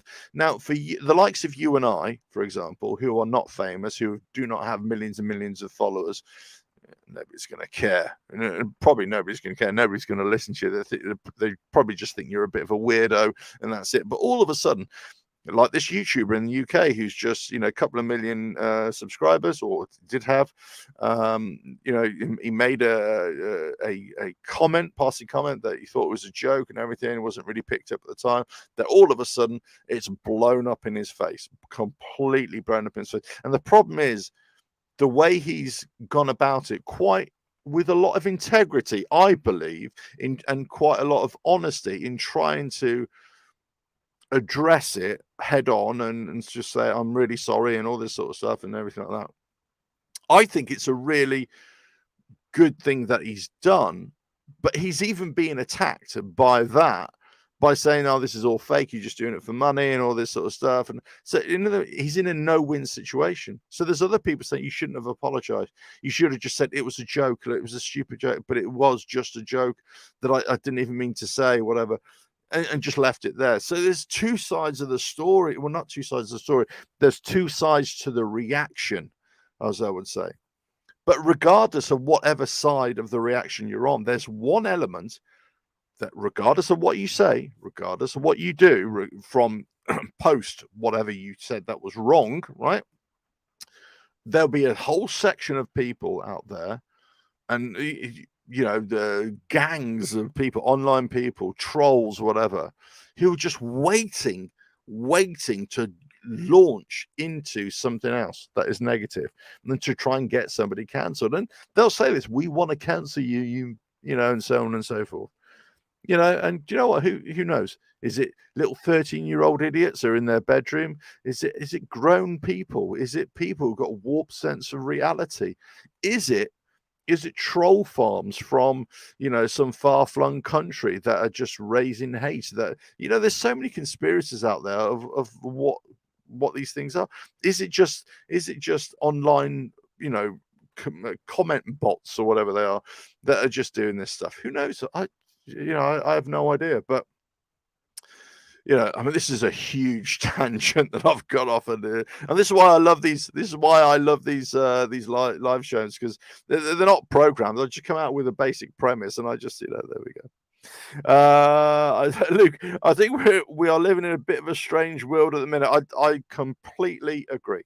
I think we are living in a weird world at the moment. And I think it's the world where we're kind of connected to social media or this online presence, and whether we are engaging with it and whether we care what people are saying about online. So if you live your life online, let's say, not not physically, not actually, but in terms of the kind of stuff that you do, or you're fully immersed in social media and all that, and you're trying to say, "Oh God, you're my fans, you're my family, and everything." I'm sorry, I hate to burst the bubble for everybody here, and I know that the council culture is going to come after me, right? But you guys, my audience, you're not my family. My family is that lot over there, right, in there, trying to trying to demand I be the dad taxi, or trying to say, hey, you pay for this and pay for that. Right? You're my audience, you're the community, as it were. Yeah, whatever. So people have kind of immersed themselves, and they try and call it, oh, you're my tribe, you're my this, you're my that, and just say, look, you know what, you're a fan base. That's great. That's great. Whatever it is, but the people attach labels to things and say, well, then that's not the case, you know and they're trying to fully live. And let's just say this, right? I've heard a couple of comments about this famous YouTuber in the UK who is come a bit of a cropper, and I'm sure he'll be back, and I'm sure it'll all work itself out, and people will say or not say things about him, whatever. But the things that are said, it's whether he or I or you, whether you care about what people are saying against you, and what are you look at. If you look into the comments, actors were always told, never read the critics, never read the critical press of whatever you've done, whether you're in a play or a film. Never ever read it. If you take the likes of very high profile YouTubers or podcasters, who am I thinking? Joe Rogan, right? Joe Rogan Experience, right? He'll regularly say, and he's come a cropper with certain things that he's done as well. Nobody's foul of this, or nobody's immune from this. That's the word I'm looking for. Immune. Nobody's immune from this. But he's the first to say, and the advice he says to people, whatever you put online, whether it's a podcast, whether it's a video, whatever, never ever go into the comments. Just ignore the comments. And it's not about engaging with your audience. It's not about engaging with your family. You're my tribe. You're my family. It's got nothing to do with that. Because I enjoy it. The reason I'm doing this live stream is to engage with you guys more and speak directly and answer any questions in real time, and say, hey, look, whatever, right? But the point is that you as an individual, let's say me as an individual, let's say if I was making lots and lots of videos. Well, first of all, if I dig into the comments and answer all the comments, it takes a hell of a long time to do it. If I have to, I can't even remember how many videos I've got on my channel, right? It might be something ridiculous now, like 2,000 videos. I don't know, whatever it is, right? But guess what? I get comments from people who watched a video that I made 3 or 4 years ago, let's just say, and they're commenting now, and it flashes up on my phone or on my notifications, right? I can't, just don't have the bandwidth, the time in the day to answer that comment, It's just too much. It's just too much. So let's say, he would say, okay, if you are going to do comments, do and get into the comments for only the first few hours. And that's kind of what I do now. The first few hours, I look at the comments and say, oh, thanks very much, cheers, and then if I've got time, yeah, great. But other times I just can't do it. Just can't do it. And it's just too much time. So if you're engaging in your comments too much, in the online comments on your life or on your opinions on what you do, then what happens is you get a warped sense of being. You get a warped sense of identity. You get, and this is, relates to stress. It relates to suicide. It relates to mental health, and all, which is a big thing of mine. Mental health, and not of mine, but I'm a great supporter of mental health programs and mental health charities. That's what I meant to say. This kind of, but this affects people, and people don't really appreciate it, and people mock it, and people say, terrible things about people might be suffering with mental health issues, whatever.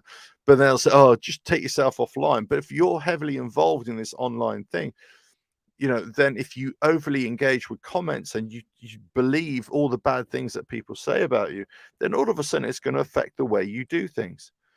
And if there are these people out there, this cancel culture brigade, who are going after high profile people, which happens all the time, this is why I revert all the way back to what I was saying right at the start. You see, there's always a full circle here. That just be careful what you say online. Be careful how you say and what you say it. And guess what? Big film stars or big whatever, when they're under contract, when they have to say something, they are told to be very careful about what they say. There might be a contractual, requirement for them to keep their mouth shut. Don't say anything. When they're doing the press junkets, what they call, they go and give all the interviews when the film is being released, let's say, they're being told to don't say this, don't say that, keep within the narrative of the film, don't give your personal opinion here on this and that. Yes, with you can give a little bit of latitude, but not a lot, all that sort of stuff. So you've got to, people are actively coached, media by media people, PR people, to say certain things and not say certain things.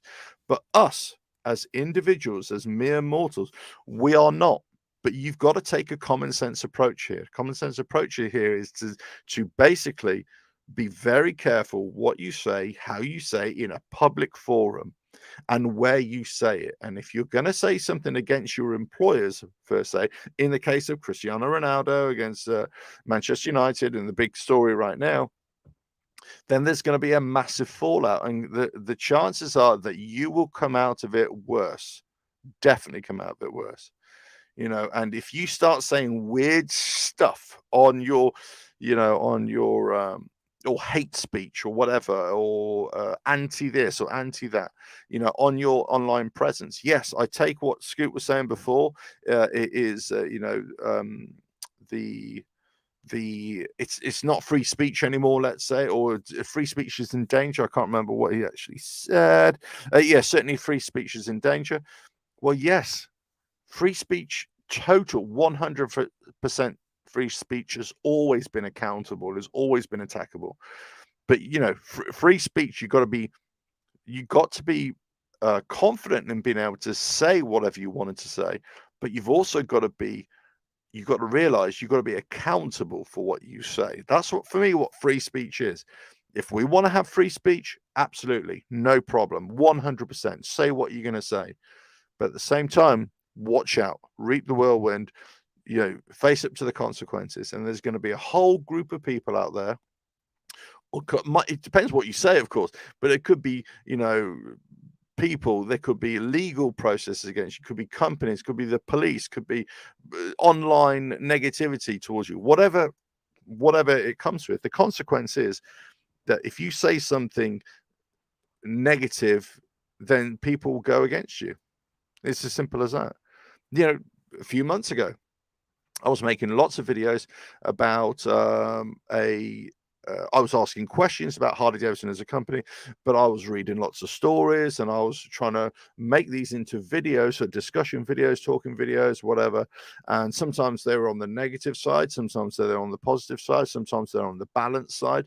But if you take the whole body of videos of that section of time, if you like, that period of my life, as it were, yeah, I would say it was all balanced, right? But I'm asking questions. I'm raising issues. I'm saying it's not all fun, right? But do you know what? People were coming after me. I was getting emails, from people saying you shouldn't be saying this. This is wrong. This is whatever. Well, my answer would be, well, it might be wrong in your opinion, But for the people who have issues, having problems, it's not wrong for them. They're having genuine concerns. And this is all before, Harley Davidson got in trouble with the American government, the FTC, about, their warranty issues and the illegalities of the way they were handling warranty claims and everything like that. So what do I say now? Guess what? I was right. Wasn't I right to say that? All those things, all those questions that I was asking, all those things that I was saying about a company or motorcycle companies in general, or brands, all this sort of stuff, wasn't I right? Yes, I was. I was right. I'm not asking for any medals. I'm not asking for anything. But what I'm saying is that I was able to say those things. I was able to raise those things. I wasn't contractually obliged, connected to Harley Davidson or any other company. So I could say that from an independent point of view. And whilst I wasn't spreading hate speech, it attracted negative attention or negative, I'm not saying that it was a small amount of criticism, right? It's a small amount. And nobody was cancelling me because, let's face it, I got nothing to cancel, But what I'm saying is that there's a negative element out there. They're not going to agree with what you say, and that's fine. That's fine. But when people start saying you really shouldn't say this, be careful, you're going to get, this and that, this is going to happen to you, and all this sort of stuff. And you think, okay, fine, it might do, but then you check yourself, okay? Because you can get carried away in the moment, right? We can all get carried away in the moment, but you check yourself, okay, right. What am I saying? What am I saying? Am I saying anything that is inaccurate, not factual? Am I stipulating that this is a rumor?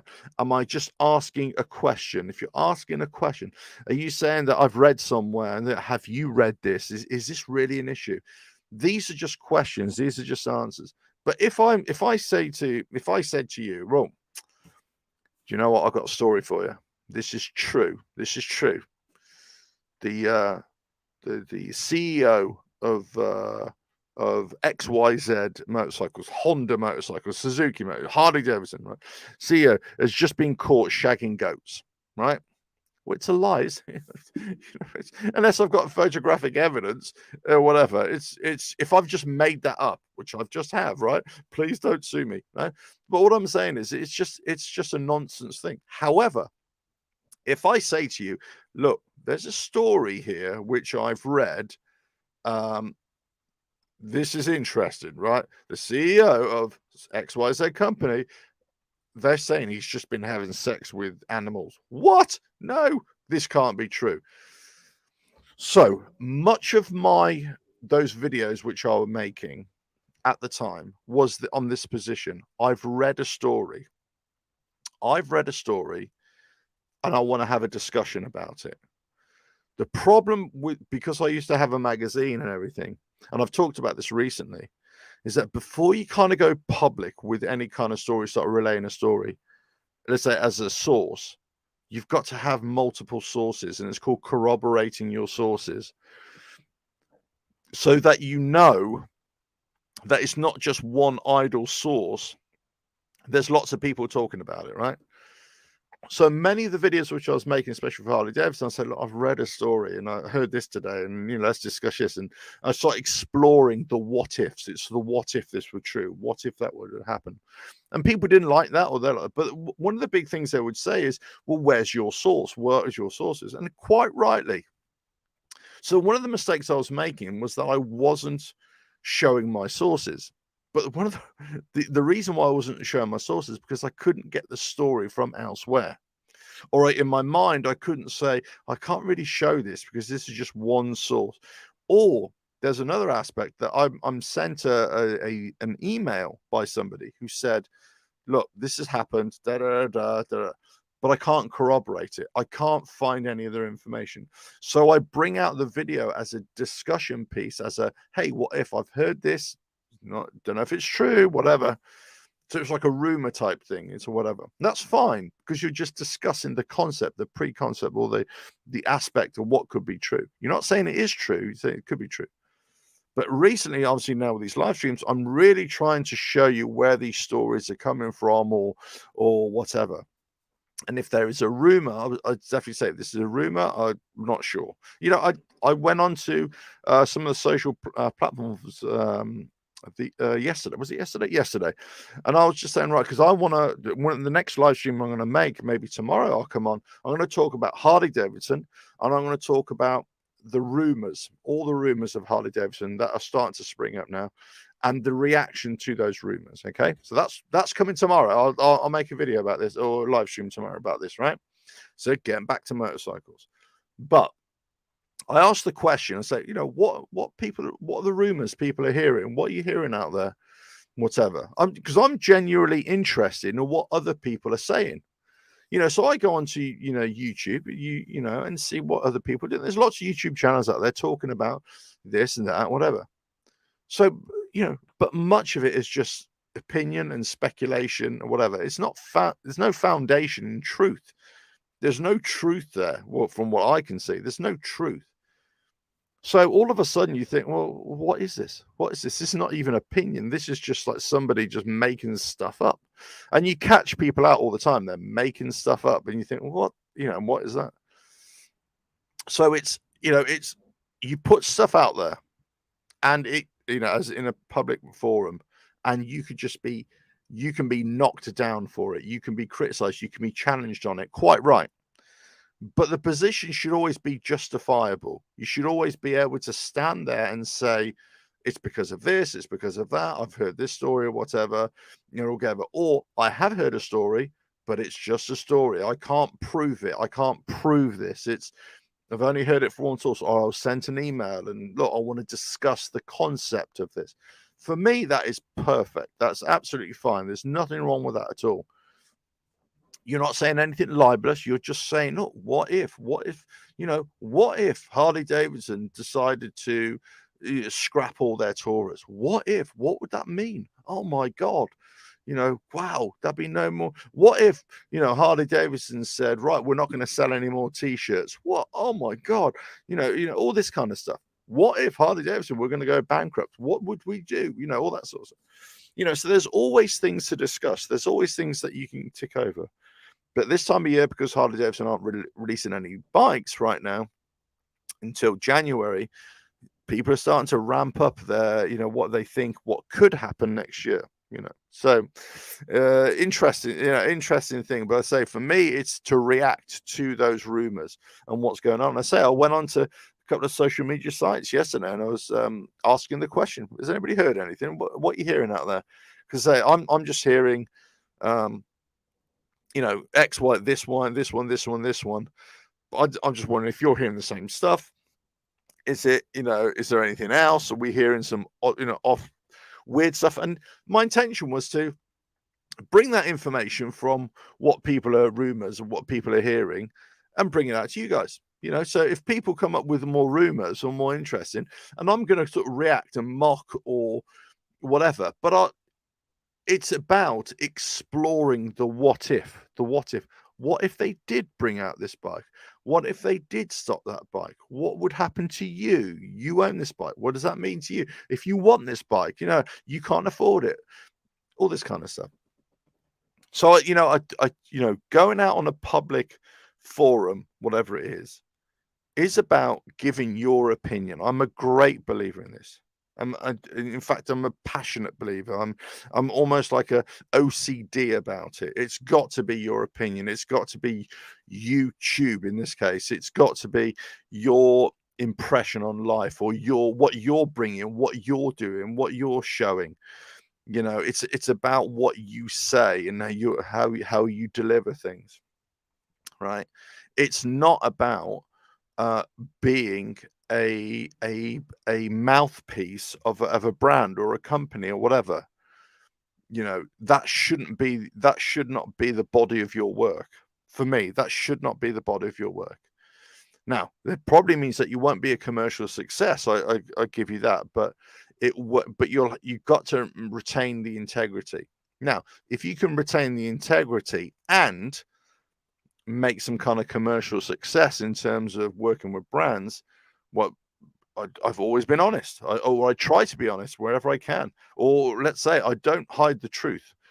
Yes, that's what I'm aiming for. I'm aiming to build this as a long-term, steady growth, long-term platform channel that will attract, relationships with brands, which I would believe in, or products that I believe in, or products that I'm happy to review from an independent point of view. But it's never going to be something where I'm just a mouthpiece of a company or a brand. It's just isn't that, and the amount of emails that I get on, let's say, on a monthly basis, right? And it's weird with the emails. It's weird because it goes in peaks and troughs. I get lots and lots of emails for about 2 or 3 months, and then it drops off for a couple of months. Then it comes. It must be a seasonal thing. It must be a seasonal thing. Has the seasonal changes and new products are developed or whatever. But I get these products, and or get these offers, whatever. And most of them, in fact, 99%, I just don't engage with because they're just not. They're nothing I'm interested in. They're nothing that's related to my channel. Sometimes, hey, do you wanna do a video about our vaping, new vaping thing? And I'll be like, what's that got to do with my channel? It's what's that got to do anything? But what the things that I have done in the past, I've made mistakes. There's no doubt. I've definitely said things in the past, and I think I wish I hadn't have said that. I wish I hadn't done that. I wish I hadn't have fallen for that. I wish I hadn't. I hope I say if I make a mistake, I'll always be honest about it, and I'll say, or I would say, do you know what? If I'm going to do a review of a product or do something again, I'll do it in another style, in another way. And I've tried to change that over the years. I've tried to say more and more, look, this is what I'm using. This is what I've bought for myself, or this is something that a company have sent me, and I think it's really interesting, that kind of thing. I've kind of changed the language. I've changed the narrative. I've changed the explanation of how I'm using these products or what service I'm using and everything like that. But the last few months, this year, I really kind of try to put a halt on that aspect of it. I really tried to. This whole year is to swing the channel in a new direction. I've had to change quite a few times, and make no bones about that. But it is always being honest, having integrity in what you're saying. Now, I'm not saying it has to be serious. I'm not saying it has to be, always highbrow, oh God, let's talk about politics stuff. You can be fun. It could be entertaining, whatever, but it's got to be you've got to have integrity in what you're doing. You could be an online comedian, right? A comedian talking about this sort of stuff. Well, hey, listen, as long as the comedy is your own comedy, or whatever, you're writing this stuff, you're coming up with these ideas, and you're not just copying somebody else. Well, that's decent for me. I mean, I like that. I'm a great fan of stand-up comedy anyway, and I love just looking at comedians and analyzing what they say. As in, not the joke. Yes, of course, the joke, and we all go, that's really funny. But no, but how they piece it together, how they piece the story, what the flow of the monologue is, and how, if you do a whole live stand-up show, how do they do it? How do they go from that bit to that bit to that bit? And I would love, and this is why I like listening to Joe Rogan podcast quite a lot. Especially when he talks, not so much, I got to say, when he talks to other people, but I really enjoy listening to him when he talks to other comedians and how they start talking about how they develop, ideas and projects and all that sort of stuff. I find that really interesting, and because a lot of that is how I develop ideas for videos and ideas. There's lots of crossover. There's lots of parallels, I should say, between how you develop ideas or how you develop projects and stuff like that. And I think that's interesting, how you build little ideas, one on top of the other, how you refine ideas, how you engage, how you do things on a regular basis. And that's for me, and this kind of new thing which I'm doing now with the live streams, which is anti YouTube in many ways, and that doesn't bother me. That does not bother me from that. And maybe this will turn into a podcast more than, but I'm kind of more into YouTube itself. I like watching I love listening to podcasts where I'm walking around or driving. Not so much when I'm riding a bike, but when I'm walking around walking the dog, I'm always listening to a podcast. But if I'm sat at home, I want to see the video elements of it. I want to see that. I liked if whether somebody's having a monologue on, because I want to see their expression. It's not just the tonation and the voice. I want to see how they're acting, how their hand movements are. How excited they are. Is it just somebody in a man cave, or is it somebody in a really well-defined studio? Is it somebody who's got really high-tech equipment, or is it somebody with just a camera and a laptop and a microphone? All this kind of stuff. When they're taking a break, are they really slurping their coffee? Yes, they are, as I've just done. It's that kind of thing. It's having the authenticity. I don't want to get too highbrow about this, but the authentic, making it authentic and making it this. And if you look on, as I do, I don't necessarily watch a lot of motorcycle YouTube content. I kind of my content viewing is quite diverse, I've got to say. But what I do watch is quite a bit of when people talk about the old ways of doing YouTube and maybe some of the new ways that people should be adopting it. And I've always had a great belief in this from years ago, when you get lots of people giving you advice on YouTube, and it's great advice. Don't get me wrong, it's not bad advice. But what I'm saying is it's a very way, it kind of sometimes they're not really saying, do you know what, this is the generic sort of advice, but it may not apply to you. And I still believe this 100%, that you've got to be your own person and make your own decisions and do your own style and do your own thing. And whether you want to have crap audio or crap video quality, or whether you want to do crap thumbnails or whatever, that's up to you. And it doesn't necessarily mean that people are going to engage with it or not. You can have the best production value, the best video out there, and nobody will watch it. Nobody will watch it. And you think, what the hell is it? But you get the worst video that you've just done on your phone, right? Worst video, and for some reason it blows up, it hits, and you think, what did I do? What did I do? You have no idea what happened. Then you try and replicate it, and it just doesn't work. Nobody's interested. You're banging your head against a brick wall, and then you get these other people, successful YouTubers, and there's oh yeah, I'll show you exactly how we do it. We cracked it. We know exactly what. And then you could copy their video, let's say. I don't, but let's say you copy their video. You say, right, okay, if I did that and I did that and I did that, what would happen?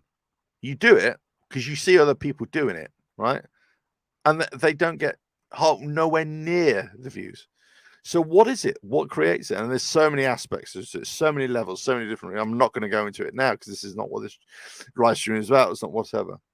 But when you eventually go onto live stream or go into a video and you put your public hat on, as it were, or you say your own public things, or you're just spitballing ideas, as the Americans would say, or whatever, then people are going to be watching it, or at some point people are going to be watching it, and you're going to be responsible for what you say and accountable for what you say. So if we take this back full circle, where a high-profile footballer is coming out and he's basically slating off the company that he works for, the football club. This will not go unchallenged. It will not be left unresolved. There will be a consequence to it. There will be an action taken. And it probably is the action that Cristiano Ronaldo wants, that he wants out Manchester United, because the club, the company, the corporation are not going to change for him. He's an aging footballer who's right at the end of his career. While he's been the greatest, he's still at the end of his career. Any company is not going to be looking at the old guard. They're going to be looking at the new guard. They're going to see, because we got to go for the future. We got to go beyond somebody like Cristiano Ronaldo. So, but for you and I, whatever we do, whether we're in the pub and we're talking to our friends in the cafe, and we've always got to watch what we say. We can't just be spouting off, rubbish or hate speech. You know, even if you're amongst your supporters, whatever. If you start saying all this stuff, at some point, you'll get found out, or you'll get a reaction from another group of people against what you say. You will attract negativity, or you will attract aggression, or you attract whatever it is. You're going to attract some kind of anti-you. It's going to be anti-you. That's what it is. So when you talk about whistleblowing, when you talk about sounding the fire alarm and all this sort of stuff, you just be mindful of how you're going to do it, and what you're going to say, and what your motivation is, and what do you really think is going to happen to you at the end of it. If you watch some of these documentaries, and if you watch some of these fictional films that they've made in the past about whistleblowers, right? There was a film years ago. I'm sure there was a film years ago. Now, was it with Al Pacino? And I'm not sure if Al Pacino was in it. He might have been, but Russell Crowe was in it. And it's one of the films he did after Gladiator, and it was called The Insider. And I forgot what it was about. Was it about the tobacco industry or something, and links with cancer? I don't know. It was something like that. I can't remember what it was. But I seem to recall that film was very much, on the angle of, well, you're going to do this, and this is a big story, but, how's this going to affect you? And, what's your motivation? And, it kind of looked at a lot of these angles. So it's a really good film to watch from that point of view. If you're really into to analyzing the repercussions of whistleblowing, and having the inside track, and working with something, because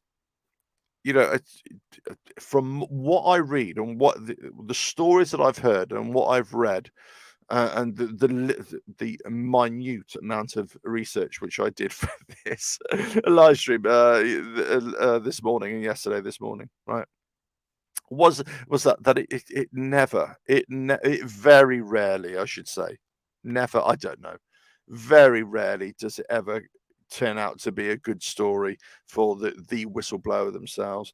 They either end up in prison, they end up out of job, out of money, out of work, whatever. They lose their house, they lose their family, whatever. In worst case scenarios, it's a high stress, and then you think, is it really worth it? What is was it really worth it? Did you have to do this? Did you have to say this? You've ruined your life for that. And, even if you're right, even if on moral grounds, and if you're right, even if you're protecting the lives of children and all this stuff, right? And even if you get, applauded by everybody and all this sort of stuff, there's gonna be fallout. There's gonna be your life is gonna change in ways that you wouldn't even realize. And what will happen is that, the industry that you've been working in, they're probably, regardless of whether you're right or wrong, the chances are you're never gonna work in that industry again. So forget that. You won't be working in, the chemical industry, or the pharmaceutical industry, or the whatever it is industry. I'm just These are coming off my head. I'm not saying there's any problems in those industries, which obviously there are. It stands to reason that there always will be. Or any big corporation, global corporation, at some point there's going to be some elements that isn't quite right. Whether from where they source materials, or the labor that is used to source those materials in, developing countries around the world. Whether it's Africa, the Middle East, Far East, whatever. So that's always going to be an issue, isn't it? But there we go. Sorry, I just need to block something there. That's come out. There we go. Sorry about that. But there we go. Listen, all I can say is, I think it's, this Cristiano Ronaldo story, I think is the implications of it are much wider than many people would think. And I think, and again, this is opinion, this is not fact, this is just opinion, this is just my opinion of what I think, is that whenever you go into the public arena with your own ideas, with your own thoughts, and regardless of what level of fame you have, or whether you're completely anonymous, right?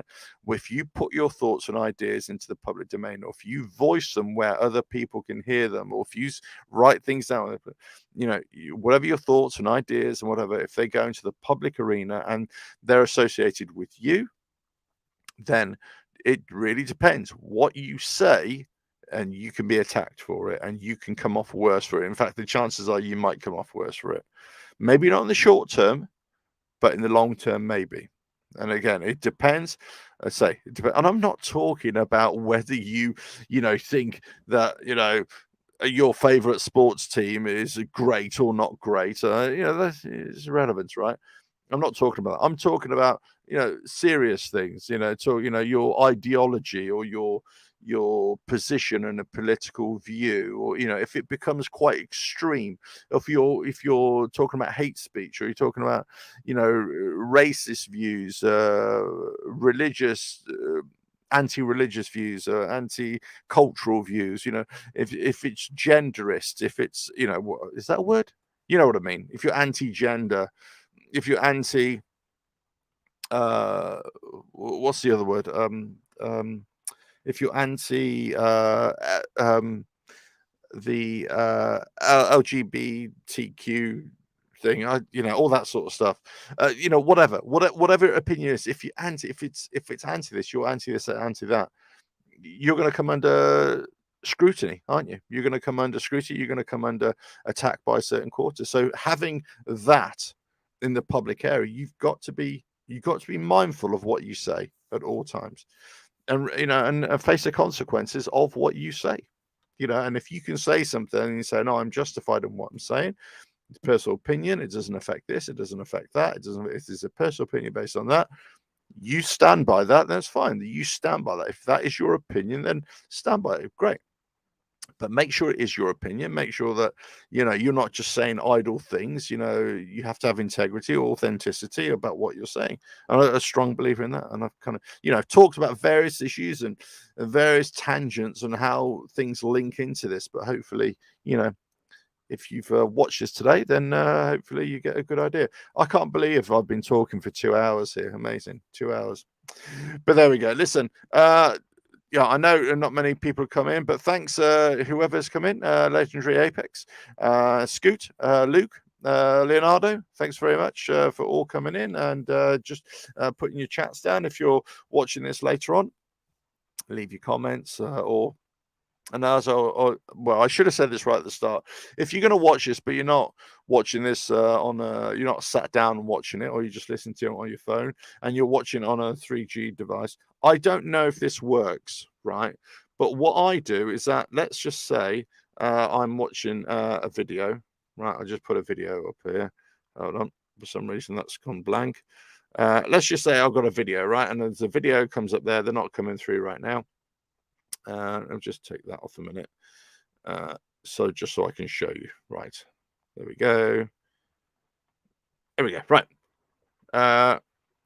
Right. So there we go. There's a video. Let's just say I want to click on this video, right? So, but I just want to hear the audio. Well, what I do is that I click on it and then I just do this. I cancel the screen. So it's a black screen. I have no idea whether this reduces the data. I think it does, but I'm not sure. So there we go. So I regularly walk around listening to YouTube videos on my data, if I'm doing whatever. And obviously I've got the privilege, I suppose. I've got a lot of data, which I can use on a SIM-only deal, which is good for me. But anyway, right. Thanks for watching. Thanks for all that kind of good stuff. And I hope you have a great day. I'll be back maybe tomorrow talking about other issues, or maybe the day after, but I'll let you know. And I'll see you again. Ta-da.